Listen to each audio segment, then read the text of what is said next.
¿Por qué los millennials son socialistas? Porque estoy convencida que no tienen idea de lo que es comunismo ni tampoco socialismo. Cuando un millennial nos dice que quiere socialismo, nunca nos dice realmente qué es lo que quiere, cómo ambiciona que ese gobierno va a funcionar. No tiene idea de cómo van a funcionar las medidas políticas y económicas. Por eso se me ocurrió hacer socialismo para millennials. Bienvenidos. Vamos a arrancar desde la era industrial, cuando en el siglo XIX empiezan un montón de pensadores a pensar cosas que se denominaron como la filosofía socialista. Entre ellos estaba Giuseppe Mazzini. No digas tú, di nosotros. Esta visión de que renunciar al yo era lo mejor que le podía pasar a la sociedad.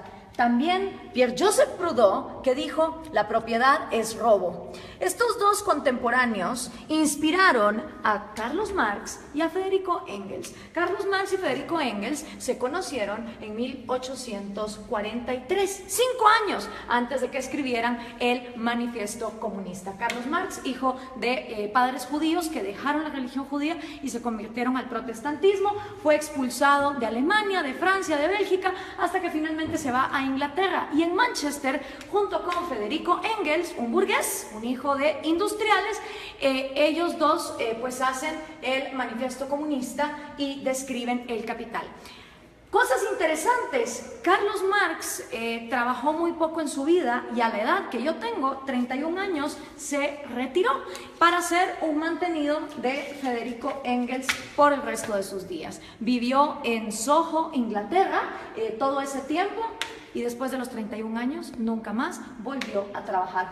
Estos dos personajes creyeron que habían descubierto el agua azucarada y que la época que estaban viviendo era una época única en la humanidad. Dicho en las palabras del mismo Carlos Marx, de este libro, The Politics Book, comunismo es el enredo de la historia resuelto.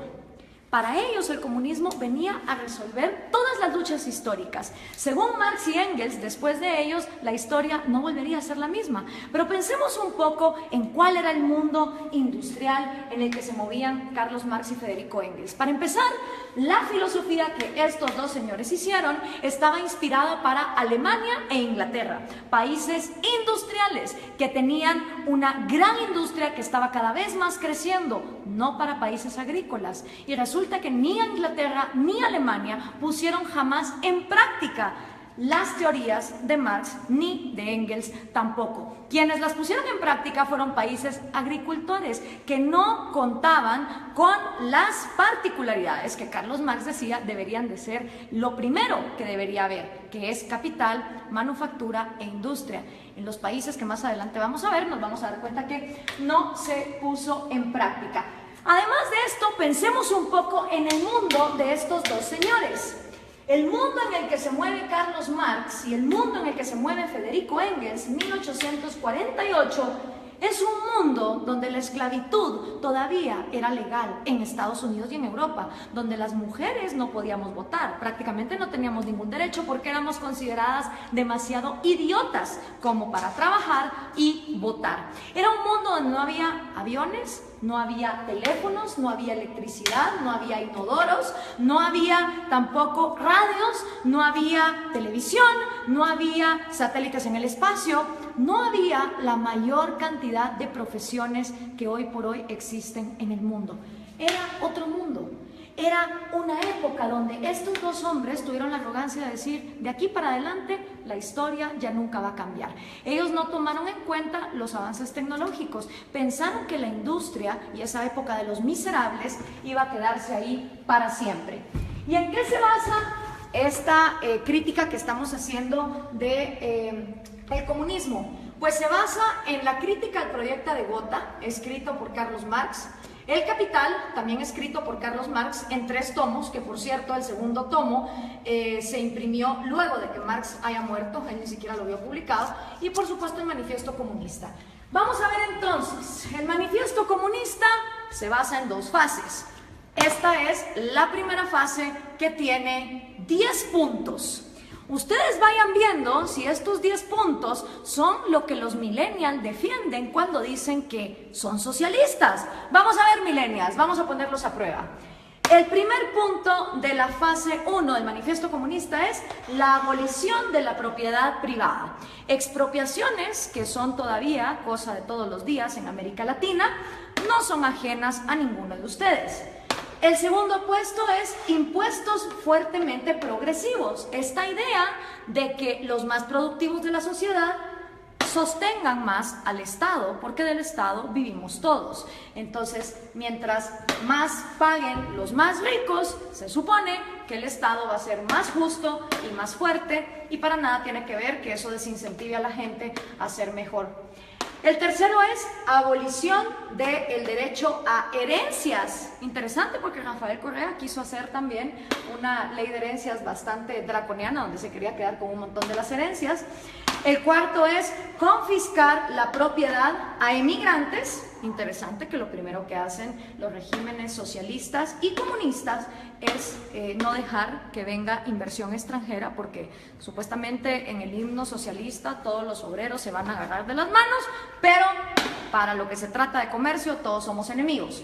El quinto es centralización del crédito, que solo puedas endeudarte con el Estado. La sexta es centralización de los medios de comunicación y transporte. ¿Les suena familiar? Prácticamente en toda América Latina, los regímenes del socialismo del siglo XXI han acaparado los medios. Expansión de empresas estatales. El Estado lo puede hacer todo mejor, porque el Estado es más inteligente que todos los individuos en sociedad. Distribución igualitaria del trabajo, que trabajen igual los más capaces que los menos capaces, los más talentosos que los menos talentosos. Combinar agricultura con industrias manufactureras. Y por último, educación gratis, y esto va a escandalizar un montón a los progres. Carlos Marx estaba a favor del trabajo infantil. Sí, señoras y señores, para Carlos Marx la educación debía ser gratis. Mentira, nada es gratis, todo lo paga alguien, pero como el Estado lo iba a expropiar todo, la educación entonces sería gratuita para que fuera combinada con producción industrial, es decir, que los niños desde que están estudiando trabajaran.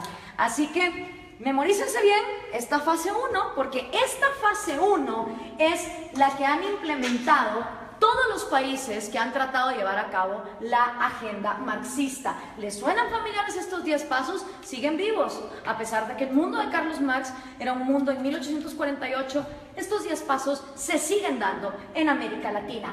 Esta fase 1 para Carlos Marx es la fase socialista. Cuando se completen estos 10 pasos es cuando entonces uno está viviendo en socialismo, pero aún no se ha llegado al comunismo. Por eso le pregunto a los millennials, cuando ustedes se dicen socialistas, ¿se refieren a estos 10 pasos, millennials? ¿O a cuántos? ¿A 6? ¿A 4? ¿A 2? ¿A cuántos de estos pasos es a los que ustedes se refieren cuando se llaman socialistas? Porque esto es la primera fase basada en el socialismo. Vamos a ver entonces, cuando ya se completa esta primera fase, ¿qué pasa en la segunda fase? Entonces viene ya la fase 2, donde viene la nueva sociedad y el nuevo hombre. Según Carlos Marx, cuando estos 10 pasos se completan, automáticamente va a surgir un nuevo hombre, un hombre iluminado, un hombre que ya no va a pensar en sí mismo, que todo se lo va a deber a su sociedad. En este nuevo mundo, que es la fase 2, la que Marx llama comunismo, ¿sí? Esta ya es la fase del comunismo. Con el nuevo hombre ya no existen dos cosas. No existe el Estado, es decir, se abolió el gobierno, ni tampoco existe el dinero, ni tampoco existe la propiedad privada. Estas tres cosas son las que dejan de existir en la fase 2, que es la fase del comunismo, con un nuevo hombre, un hombre iluminado, un hombre que ya no piensa en sí mismo. Marx nunca dijo cómo en el cerebrito de este hombre iban a dejar de existir sueños propios, necesidades propias, anhelos, talentos. Él nunca lo explicó. Para él, de manera mágica, después de que la fase 1 fuera completada, se pasaba automáticamente a la fase 2, donde este hombre nuevo iba a trabajar a la par de hombres más mediocres y menos talentosos, pero siempre recibiendo lo mismo. ¿Y cómo iba a funcionar la distribución de productos. Bueno, pues iba a haber un gran almacén y en este almacén la comunidad, ya sin Estado, ya sin gobierno, ya sin dinero, te iba a proveer a ti de todos los productos y servicios que tú ibas a necesitar. Entonces todas las personas, no importa sus talentos, iban a llegar a intercambiar. Si por ejemplo producían yesos, pues un yeso por 1 kilo de arroz. Y decía Marx que suponiendo que este hombre, en lugar de producir un yeso, hubiera producido 3 y este solo hubiera producido 2, en esta segunda fase, este hombre que produjo 3 yesos, no le iba a importar recibir también 1 libra de arroz para compararse con este. Según Marx, iba a llegar un momento donde el más talentoso y el que más trabajaba no le iba a importar recibir igual que el que trabajaba menos y el que era más mediocre. Ahora veamos, ¿se cumplió esta fase 2? ¿O qué es lo que ha pasado en la historia de la humanidad con la gente que ha llevado a cabo la agenda marxista? Bueno, pues los primeros que trataron de llevar a cabo la agenda marxista fueron Trotsky, Stalin y Lenin. 70 años después del manifiesto comunista, ellos son los primeros en poner en práctica la teoría marxista, cuando en 1918 deciden cortarle la cabeza a los sanguinarios explotadores, y de verdad que lo eran, de la dinastía Romanov, que era la monarquía que imperaba en Rusia. 2 errores. Primero, Marx escribe una teoría para Inglaterra y Alemania, que su problema no era, digamos, el de una monarquía que incentivara la agricultura, sino que eran países industriales. Rusia era feudal, bastante feudal. Estas 3 personas entonces ponen los primeros 10 pasos de Carlos Marx en marcha y llegaron a la fase 2, llegaron a este gran almacén. Realmente no. Ni se abolió la propiedad privada, ni se abolió el dinero, y el Estado, en lugar de aniquilarse, se fue volviendo más y más grande hasta volverse totalitario. ¿Y entonces qué pasó? En toda Unión Soviética se desplegaron los gulags. Cada uno de esos puntitos rojos que ustedes ven ahí son los gulags, los campos forzados de trabajo. Claro, desgraciadamente en esa época no había Twitter, no había Facebook, no había Instagram, entonces era muy difícil tener récords de las atrocidades y las violaciones a los derechos humanos que se daban en estos campos de concentración en condiciones de temperatura bastante salvajes y teniendo a la gente hasta lo último en el punto de inanición. Y para darles un ejemplo concreto, aquí hay una foto del Gulag de Ucrania, que era una parte fundamental para el sustento económico del Imperio Soviético, ya que producía 80% del carbón, 85% del hierro y el 70% de los metales. ¿No les suena familiar Venezuela? A ustedes que con el petróleo los tienen similar así. Después de la Unión Soviética, y que ojo, nunca se llegó a la fase 2 de comunismo, podemos decir entonces que lo único que hubo en Rusia fue socialismo, porque nunca se llegó a la fase 2. El siguiente sanguinario que quiso poner a prueba el comunismo fue Mao Zedong en China. En 1948 entra el Ejército Rojo y Mao hace su propio experimento con 2 atrocidades que aniquilaron a más de 60 millones de personas, que fueron el gran salto adelante y la revolución cultural, que básicamente era una manera de implementar los 10 pasos del manifiesto comunista y que llevaron al peor genocidio que la humanidad jamás ha visto. Y por supuesto, esta idea se trae a casa, y los primeros en traer la casa en su propia versión de Trotsky, Stalin y Lenin son el Che Guevara, Fidel Castro y Camilo Cienfuegos. Cosa interesante, Camilo Cienfuegos y Trotsky, siendo los intelectuales más moderados de este movimiento, fueron asesinados, este por Stalin y Camilo por Fidel Castro. Hasta en eso se parecen estos modelos, donde tenemos sanguinarios que traicionan a sus propios amigos cuando no se vuelven tan pues crueles y dictadores como ellos. Ahora veamos la línea. Entra Fidel Castro a Cuba y obviamente Fidel Castro sigue influyendo en la región. Aquí lo tenemos con Evo Morales y con Hugo Chávez, que traen el refrito, el socialismo del siglo XXI. La misma idea, los mismos 10 pasos, la misma utopía, llegar al gran almacén donde hasta el talentoso iba a renunciar por el mediocre. Y esto se sigue pasando. Aquí está Hugo Chávez con Kirchner, Néstor Kirchner y con Lula da Silva. Y por supuesto sus nuevos reciclados, Dilma Rousseff, que acaba de ser destituida, Mujica, Cristina Kirchner con Hugo Chávez. Si podemos ver, la línea es directa, las ideas son las mismas, es la misma receta y el resultado es el mismo. Entonces, ¿por qué los millennials insisten en ser socialistas? No me cabe la menor duda que es porque no conocen su historia, no tienen idea de lo que significa el socialismo, ni tampoco tienen idea de que el comunismo llega hasta una fase 2 que nunca antes se ha dado. Veamos algunos resultados por acá. Tenemos la cantidad de muertos que el comunismo ha producido. En la Unión Soviética 20 millones, en China 65 millones, en Vietnam 1 millón. En Corea del Norte se calcula, porque obviamente no se sabe, 2 millones, en Camboya otros 2, en Europa del Este 1 millón, en Latinoamérica 150.000, en África 1.7, en Afganistán 1.5 para llegar a 94.3 millones, según los datos estadísticos de los mismos gobiernos. ¿Y quiénes han intentado el proyecto comunista? Nada más y nada menos que la mitad del territorio del mundo. Entre los países que han intentado el proyecto comunista están la Unión Soviética, Ucrania, Bielorrusia, Azerbaiyán, Georgia, Turkmenistán, Uzbekistán, Armenia, Kazajistán, Kirguistán, Letonia, Lituania, Moldovia, Estonia, China, Vietnam, Laos, Alemania Oriental, obviamente. Está también Hungría, Checoslovaquia, Rumania, Yugoslavia, Albania, Bulgaria, Corea del Norte, Cuba, Camboya, Etiopía, Angola, Mozambique, Nicaragua, Afganistán y por supuesto Venezuela, si tomamos en cuenta lo que se ha llevado a cabo. ¿Cuáles son tus probabilidades de toparte con el comunismo? Son increíbles. Imagínate que vos podés tener antepasados de Hungría o antepasados de Cuba y vivir en Guatemala y te vas a haber topado con el comunismo.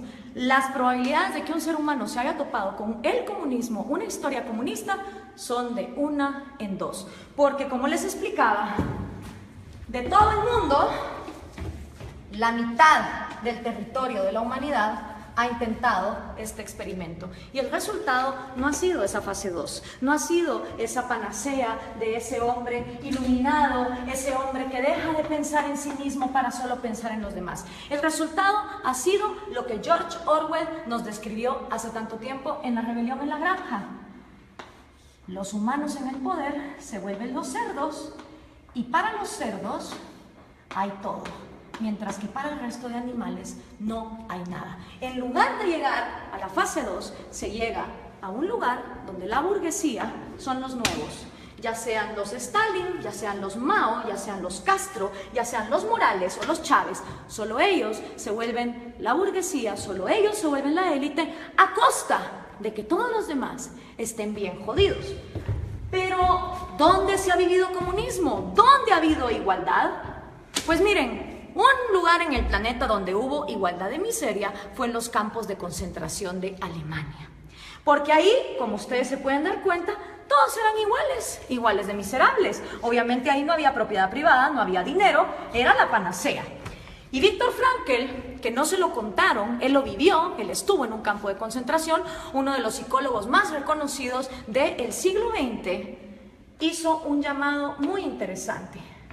Everything can be taken from a man. Cualquier cosa puede ser tomada de un hombre, excepto por una. La última de las libertades del hombre.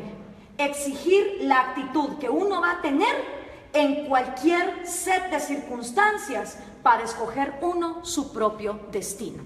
Quiero hacer énfasis en esta frase porque lo que está aquí diciendo Viktor Frankl es que la mayor libertad del hombre reside que aunque esté en estas condiciones, uno va a decidir con qué actitud va a enfrentarse a la vida. Pero ¿qué podía saber Carlos Marx de estas cosas? Regresemos a 1848, ni siquiera Freud, con su psicoanálisis, que ya está bastante desprestigiado, había empezado sus estudios. Tampoco Darwin. Se creía que la histeria de las mujeres se podía quitar con electroshock. La psicología estaba en pañales. ¿Qué sabía Carlos Marx del cerebro humano? ¿Qué podía saber Carlos Marx acerca de un hombre nuevo que tuviera en su cerebro la capacidad de dejar de pensar en sí mismo?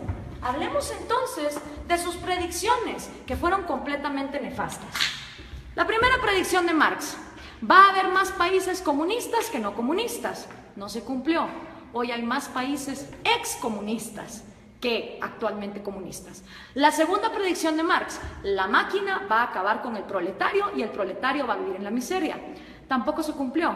Hoy por hoy, en el siglo XXI, existen muchas más profesiones y muchos más puestos de trabajo, tomando en cuenta que las mujeres ya podemos votar y ya podemos trabajar, que las que existían en su época, con lo cual su segunda predicción tampoco se cumplió. Hoy por hoy, de cada 7 personas vivas, 6 ya no viven con $1 al día, como era en la época de Marx, donde había mayor pobreza igualitaria. Y otra también de las predicciones de Marx es que el comunismo, en donde fuera implementado, iba a pasar a la fase 2.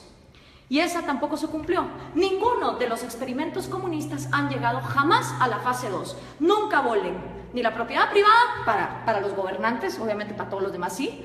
Nunca se abole tampoco el dinero, ni mucho menos la propiedad privada. Pero aparte de Viktor Frankl, que escribió ese excelente libro de El hombre en busca del sentido, hoy por hoy tenemos excelentes referentes de la psicología evolutiva y la neurociencia que nos pueden explicar cómo de hecho nuestro cerebro no está diseñado para el comunismo. Uno de ellos es David Boss. Él es PhD, profesor de Harvard, de la Universidad de Michigan, de la Universidad de Texas, y ha escrito 7 libros de psicología evolutiva, incluyendo este. No son personas que te lo digan por fe, como te lo dijo Marx, y que solo lo dejó escrito cómo iba a ser ese cambio en la psicología humana. Son personas que han estudiado la evolución, la genética de la vida, y que entienden cómo funciona el cerebro humano. Y una de las frases de David Boss es: no existe un agente autónomo con intereses llamado sociedad. Esto es una imposibilidad lógica. Sociedad como tal no piensa, no come, no llora, no tiene intereses. La sociedad no es más que el cúmulo de cada individuo. Y somos los individuos y nuestros derechos fundamentales los que realmente existimos en la realidad. Una sociedad de individuos pensantes, libres, funcionales, es una sociedad que avanza. Una sociedad donde todos los individuos se igualan hasta la miseria sin libertad, es una sociedad que no avanza hacia ningún lado. La sociedad como ente no se mueve. Los que se mueven son individuos. Y si algo le interesa a una sociedad que funciona como una célula, es que cada una de sus partes tenga vida, tenga propiedad privada y tenga libertad, como sus 3 derechos fundamentales. Pero si eso no fuera poco, Steven Pinker, que también es un PhD, él se ha ganado el premio de la Academia Nacional de Ciencias a la mejor investigación en Inglaterra en 1993. También se ha ganado el premio de la Sociedad Cognitiva de la Neurociencia en el 2010 y ha sido 2 veces finalista del premio Pulitzer. Escribió el libro ¿Cómo funciona nuestra mente?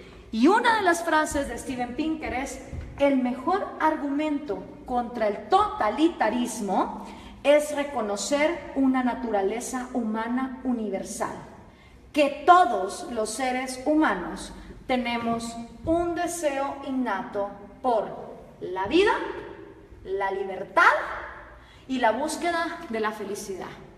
¿Qué quiere decir esta frase? Que todas las personas, nazcamos donde nazcamos, en el país en el que nazcamos, en la cultura en que nazcamos, traemos 3 deseos innatos: el amor por nuestra vida, el amor por nuestra libertad y el amor por la propia búsqueda de la felicidad. ¿Qué significa eso? Que ustedes, si quieren buscar su felicidad, emprenden su propia vida como les diera la gana. Ahora, todos estos conocimientos de neurociencia que tienen David Boss o Steven Pinker, obviamente Carlos Marx no lo sabía, porque la psicología y la neurociencia no se habían desarrollado, no habíamos avanzado en la ciencia como para descubrir el ADN, el otro gran error de Marx. Él pensó que en su época ya se había descubierto todo, y no era así. Entonces, al tener estos conocimientos, es inaudito, es inexplicable que los millennials sigan siendo socialistas. La única manera en que me lo explico es que los millennials no tienen ni idea de lo que es socialismo, ni mucho menos comunismo. Y yo, que también soy millennial, pero de la primera generación, de esos que todavía vimos los cassettes y que sabemos cómo funcionan, tenía 5 años cuando cayó el muro de Berlín, y me acuerdo como que fuera ayer de ver a esas personas celebrando y preguntarle a mi papá, ¿qué se está celebrando ahí? Me dijo, ahí se está celebrando que tenían a una población dividida a la mitad porque de un lado querían salir y no los dejaban. Si una idea es tan buena, no puede ser obligada hacia una cierta población. Y en todo lo que hemos visto aquí, lo único que hemos visto es obligación, hemos visto miseria, hemos visto genocidio. En la libertad no hay garantías. Yo no estoy aquí vendiendo una utopía ni una panacea. En la libertad hay riesgos y puedes perder como puedes ganar. En la libertad también existe la libertad de no participar en el mercado. En un país que vive en libertad, si hay un grupo de personas que quieren vivir como hippies e irse a una montaña y no ser parte del mercado y no tener propiedad privada, son libres de hacerlo. En un país comunista, si uno intenta meter una zona franca de libre comercio en alguno de sus puntos, va a parar a la cárcel o va a parar desaparecido. Esa es la diferencia entre vivir en un lugar donde se garantice la libertad y donde no se garantice. Esta utopía basada en el hecho de que el ser humano debe renunciar a su autoestima y a su amor propio para contribuir a su sociedad, es completamente errada por lo que la historia nos ha comprobado. Y lo único que logra son élites de cerdos, tal cual los describió George Orwell, que se quedan con todo a costillas de un pueblo que pierde lo más importante que todo ser humano tiene, que es su libertad. Espero esto les sirva a los millennials para entender qué es el socialismo y qué es el comunismo. Gracias por compartir.